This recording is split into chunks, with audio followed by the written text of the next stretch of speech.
বিকেলে নবান্ন থেকে আমি এবং সংশ্লিষ্ট দপ্তরের মাননীয় মন্ত্রী সিএস এফএস এবং অন্য আধিকারিকদের উপস্থিতিতে অগ্নিমিত্রা পাল এবং আমি একটি ফর্ম পাবলিশ করব, যেই ফর্ম অন্নপূর্ণা যোজনায় ফিল আপ করতে হবে এবং আমরা কালকেই বিস্তারিত বলবো।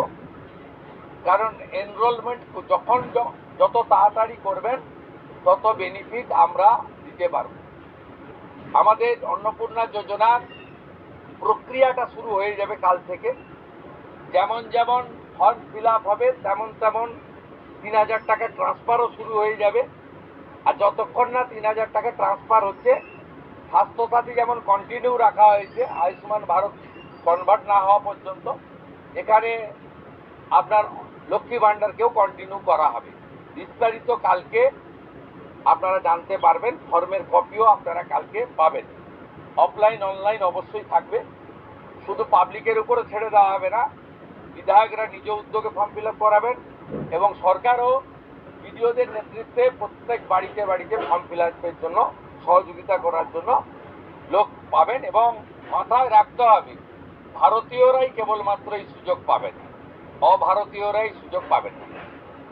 ভারতবর্ষের সরকারের টাকা বাংলাদেশ থেকে আসা অবৈধ অনুপ্রবেশকারীদের দেওয়ার জন্য নয়, এটা খুব ক্রিস্টাল ক্লিয়ার।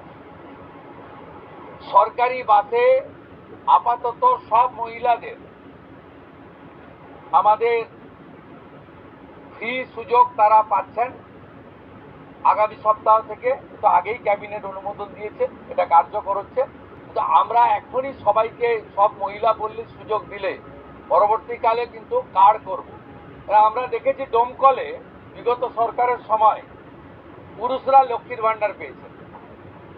কেউ যদি মুখ মাথা চাপিয়ে রেখে শিলিগুড়ি থেকে এনবিএসটিসির ভলভো বাসে উঠলেন দীঘা আসবেন বলে,